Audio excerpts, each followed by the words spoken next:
Athens City Hall often holds the distinction of being the unsung hero of uptown Athens. For over 150 years, it's been the hub from which many important city services have been provided to its citizens. But while being the home of these important services, the building often exists in the shadow of its taller and more impressive cousin, the Athens County Courthouse. Even though it's the older building, it's kind of the doesn't get the same sort of recognition that the county courthouse does. The county courthouse is much larger, much grander looking, but this building is full of all sorts of interesting secrets and things that every inch of this place has something really interesting to offer if you're looking for it. There are a lot of interesting mysteries surrounding this particular building. Athens City Hall has served many uses throughout its history, first and foremost as a center of Athens city government and services. Over the years, it has consistently provided a home for the mayor's office and city council, while at times also housing everything from the police and fire departments to the town post office and even an opera house and a barbershop. But as the building approached its 100th anniversary in 1975, the structure looked worn and tired from years of service and the many modifications it had endured as the needs of its community changed. There was even discussion amongst its residents that maybe the building's days should be numbered. There was a lot of talk about tearing down City Hall and rebuilding a modern city functioning offices, including police and fire and in a kind of a city center. Thankfully, that notion got axed, and they decided to keep this building, which is iconic and historic. It's sort of an intangible, the city building. It's not really where it is that's the major importance, but being close to the county and the county commissioners and the auditor and the treasurer and everything being close by, that helps facilitate some degree, in my mind, of just getting those people together and talking more freely rather than being out somewhere else on the outskirts of town. We never wanted to lose the uptown area. With the university up here and everything, it is the heart of the center of town. The Athens City building is an example of heritage worth preserving. If it was replaced by a new building 20 years ago, would it have been replaced with a building that people would fight to preserve? And see, this kind of a building is that. It's our best stuff. The oldest is the best. And I wish we were building stuff today that would compete with the old stuff. And I know every old building's got challenges, but they are also full of stories.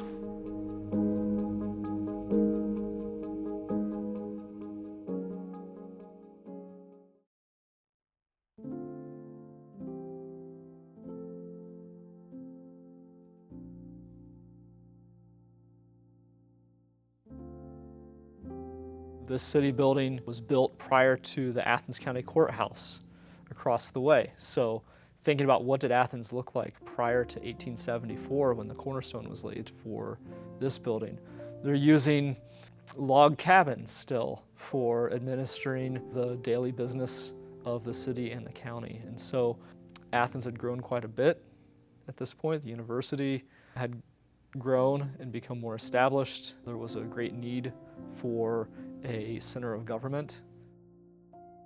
As the building was erected on land owned by Ohio University, the city was charged an annual rent of $3.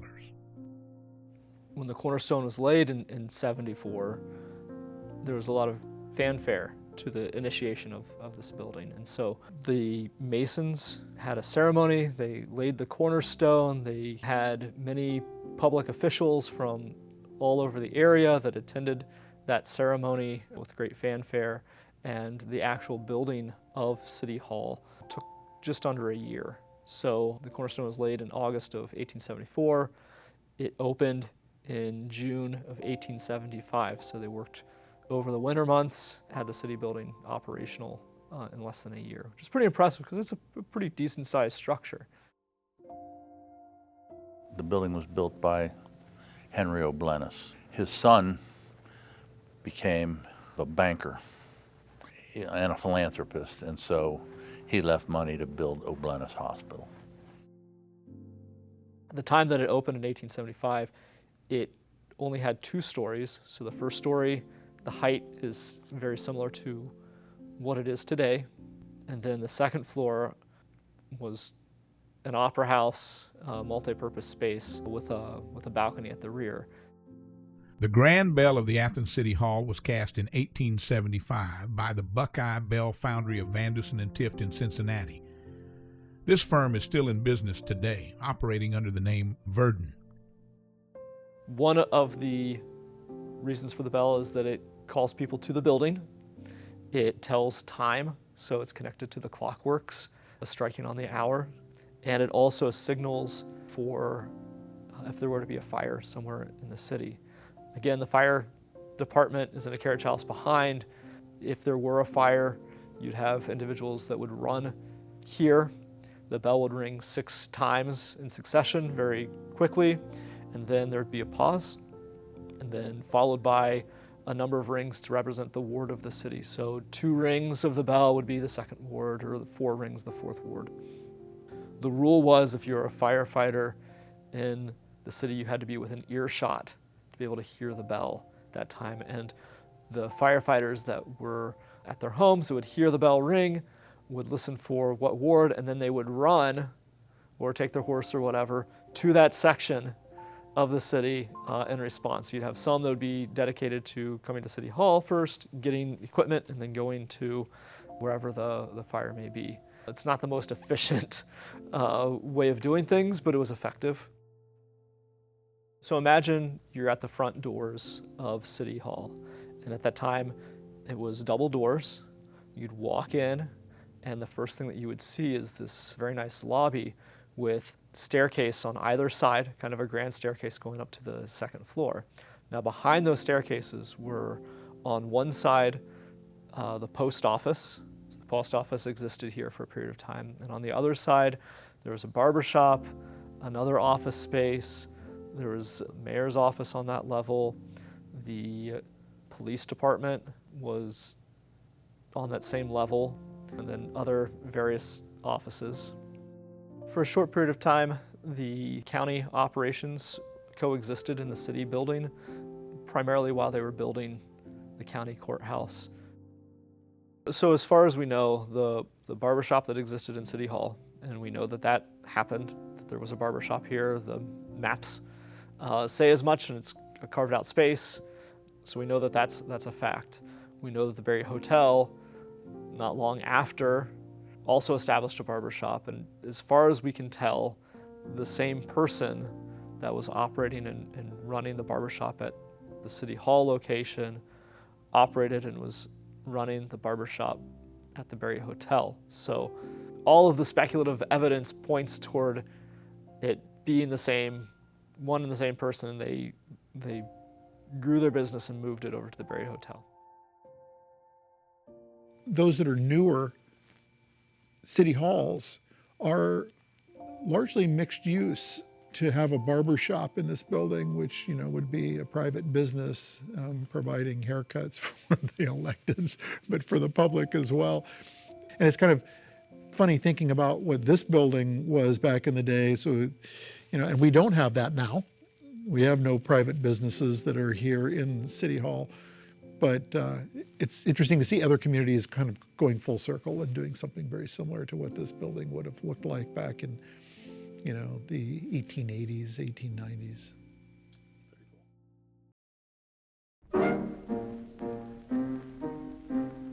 As small towns such as Athens expanded both in size and wealth in the 1800s, they saw the need for either new or improved town halls.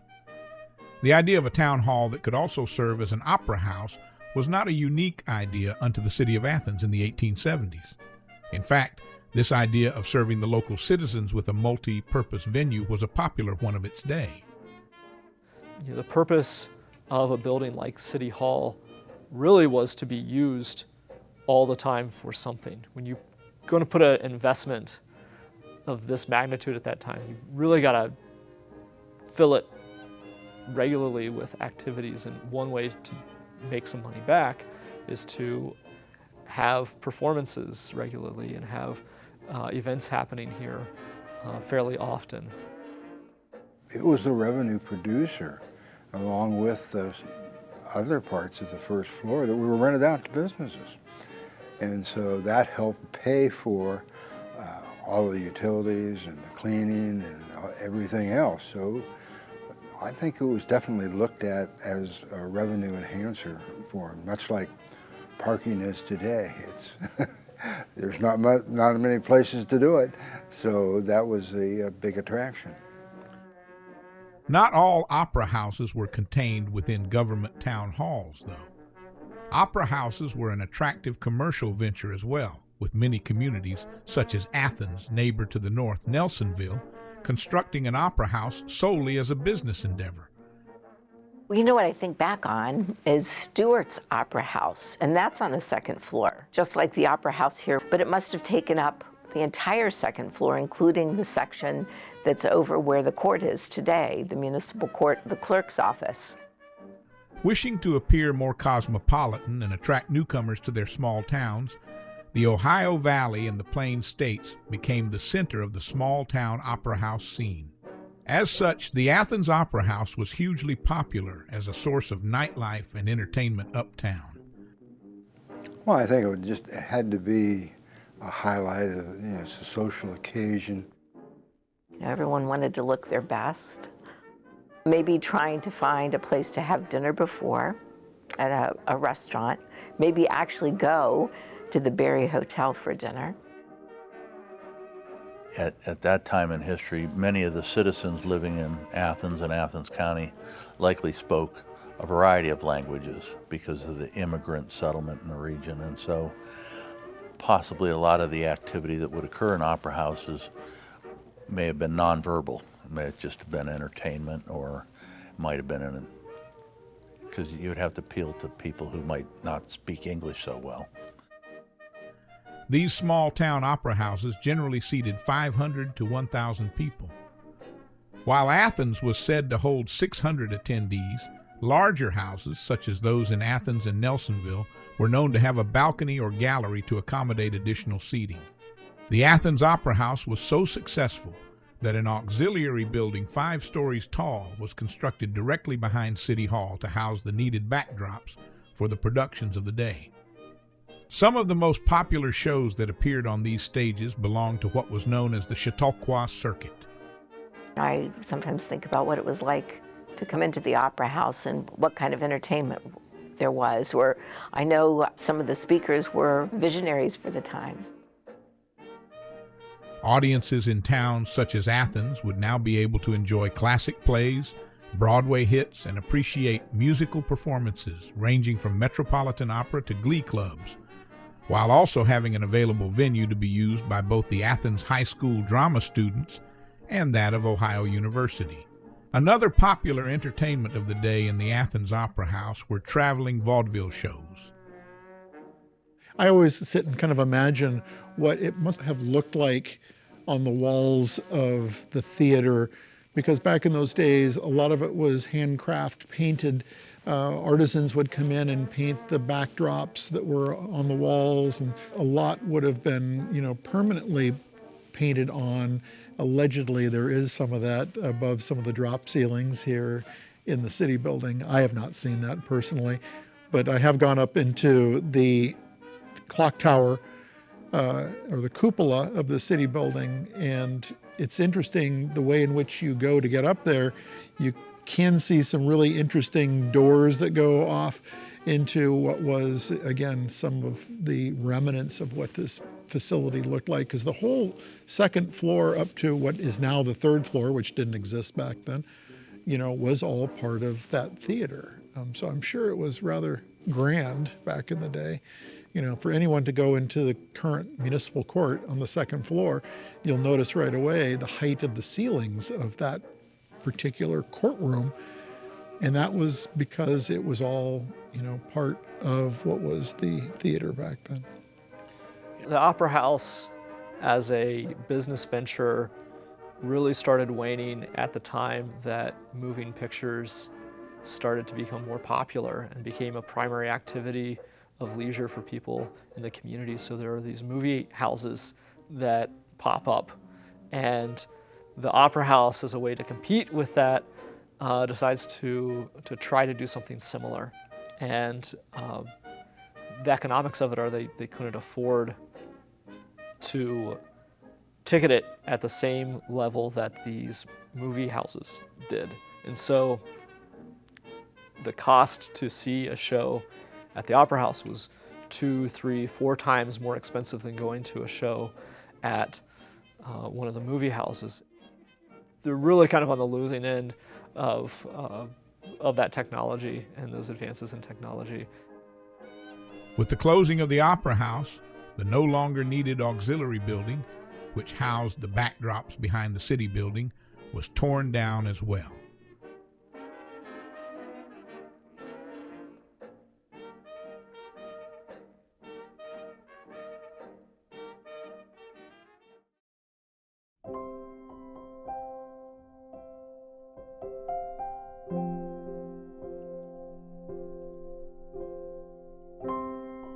Look back at old photos and pictures, most include the county courthouse as a feature of Court Street. And it is hard to imagine that there was a period where that building didn't exist uptown. It is so, so iconic to the uptown scene. This building, in many ways, is very similar, though. This building has been numerous things and has changed and transformed and changed again and been rebuilt many times. And if you look at old architecture drawings of the building, the interior, it's been so different in so many ways, but at the same time, there are these pockets that still exist, almost undisturbed in a lot of ways. And we see that mostly on the main level. A lot of that is very similar. The office spaces are primarily intact, but the fire station moved from the carriage house into the City Hall building. They took out these beautiful staircases up to the second floor and replaced those with engine bays into the building. And it's hard to imagine what that would have looked like in the 50s and 60s. Now when you walk in the building, it's hard to fathom that they parked fire trucks right there at the front door, but they did. So when you are entering into the mayor's suite, basically, in the city building, there is a doorway, and you open that door, and it is a set of steps. And we don't 100% know where those steps actually went to, whether they went to a hose drying room where they would have hung hoses to dry, whether it was to sleeping quarters for the fire department, because the firefighting apparatus would have been really close to the front facade of the building. If you stand back and look at the building from Washington Street, you will see where there has been replacement brick because there were 2 large doors that were there as part of where the firefighting apparatus was parked inside this particular building. So we call it the stairs to nowhere. Really don't have a clear understanding at this point anyway as to where those stairs, where they led to, what they were used for. The bell stayed in its place from 1875 until the mid-1940s. And at that time, it was replaced with an air raid siren. We're coming to the end of World War II. There was a desire and a need related to the war effort to have more attention toward if there were to be some sort of attack or something like that. And so the bell was removed from the belfry and replaced with the air raid siren and set on the second floor, where it stayed in a corner for another 30 years. The first major remodeling of the building was completed in the 1950s at an estimated cost of just under $150,000. There's this really great photo of an architect, his last name is Trotwine, standing near the bell, and it's just set off to the side. The yoke is not attached to it.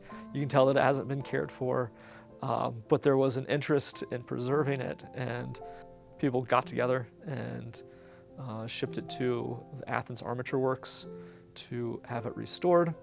Now the clock works and the clock faces have not been operational since 1919, when the clockworks were removed from City Hall over to the county courthouse to make the courthouse's clock work. And nothing replaced the clock at City Hall. It essentially sat dormant since 1919, so about 105 years. In the 1970s, and roughly the 100-year anniversary, or in the 100-year time frame of this particular building, it was in pretty rough shape. And at the time, across the street, the city had just invested in a 6-story parking garage. And so it wouldn't make a lot of sense to have spent all that money to build a parking garage to bring people uptown and then move your center of city government out of the uptown area that you just invested in. They passed the first 1% income tax, and I can remember my parents talking about it, and my dad complaining to me once I got on council. But that then became the catalyst that we could build a parking garage that helps relieve a lot of the uptown merchants and the problems that we have with parking uptown area. But it also allowed money to spend on keeping our city hall up to date. This building is built with, the wood in it is from timbers from the primeval forests of Ohio.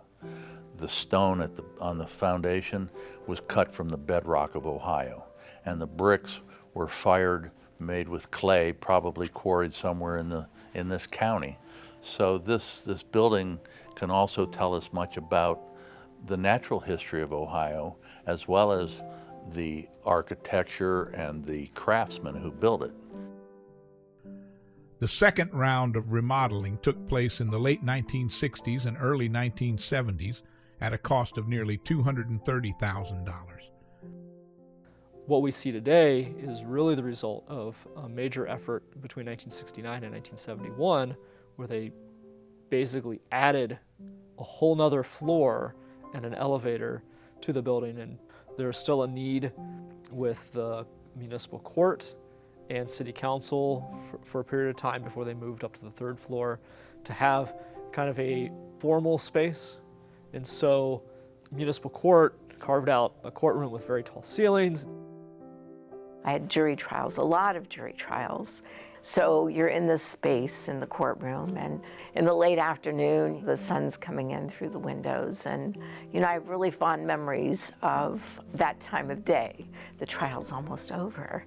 The jury's about to retire, just sitting in there and the light coming in at the late afternoon. In the late 1970s, the Athens City Hall, along with 3 other local structures, including the Athens County Courthouse, Ohio University's Hanning Hall, which was originally the town post office, and the Silas Bingham House on the Ohio University campus, were nominated to the National Register of Historic Places. The Athens City Hall was noted to be a great example of Victorian Romanesque style and one of the few 19th century halls still in use in southeastern Ohio. As the city expanded services to its citizens, it became a great challenge to fit those services into the existing square footage of City Hall. Several city departments, including the police, The city auditor, as well as the law director and prosecutor's offices, all needed more space. In the late 70s, there was an opportunity across the alley to build a law administration building. We really needed a more modern police department and more space for the auditor's office and the law director's office, and that then freed up some space here. City council chambers moved from municipal court up to the 3rd floor. And with the 150th anniversary of the Athens City Hall approaching, the administration looked to reinvest in the building's heritage and unique features. The Edward and Martha Berry conference room in the front of the building on the 1st floor has been given a major overhaul to include a name change. I was thinking about the 150th of the City Hall building, and I got this crazy notion that it would be really cool if we could put the bell back up in the belfry and make it operational again. We have returned the original bell up into the bell tower of this building, up in the top of the cupola. So that's returned to its rightful home. We also always had the 4-face clocks, or at least the clock faces on the cupola. So now we have state-of-the-art mechanisms in there to run the 4-face clock, so it has hands on it. We have this fabled statue here in the city of Athens that was dedicated in 1895 by a group of women that were part of the temperance movement. It was a statue of Hebe, the goddess of youthful elixir, and it was a statue that stood at the intersection of Court and Washington in front of the county courthouse. Unfortunately, Hebe fell into disrepair and was vandalized, and individuals who ran our water treatment plant were able to gather her parts and put her in a box, but she sat in a box for many years at the water treatment plant. And so they were able to basically solder her back together using zinc lids from canning jars, because Hebe's made out of zinc. So Hebe is now here in the city building, and we're going to be working to create a pedestal that will look a lot like the water fountain pedestal that she once upon a time stood atop in front of the county courthouse, with a panorama on the wall behind her that will kind of be an aged sepia-looking diorama of the county courthouse and uptown as to what it kind of looked like with Hebe standing there. So it should be quite spectacular once we get that portion of the project done as well. Mary Dials, she would often say, "Mayor, you've got to bring Hebe back out to the public so the public can see her. I used to see her when I was a little girl." And Mary was in her 90s. When we finally brought Hebe up to the city building, which was on a Friday, a good friend of mine who had been always in close contact with Mary Dials called Mary Dials on Saturday and said, "Mary, I'm going to come pick you up and take you to see something." And Mary was completely unaware of what we were doing. So Mary got to visit with Hebe, and unfortunately 2 weeks later she passed away. But I like to believe that the one request that I was able to fulfill was making sure that Mary Dials got to see Hebe and know that now Hebe was going to be in a place to where the public can enjoy her as well.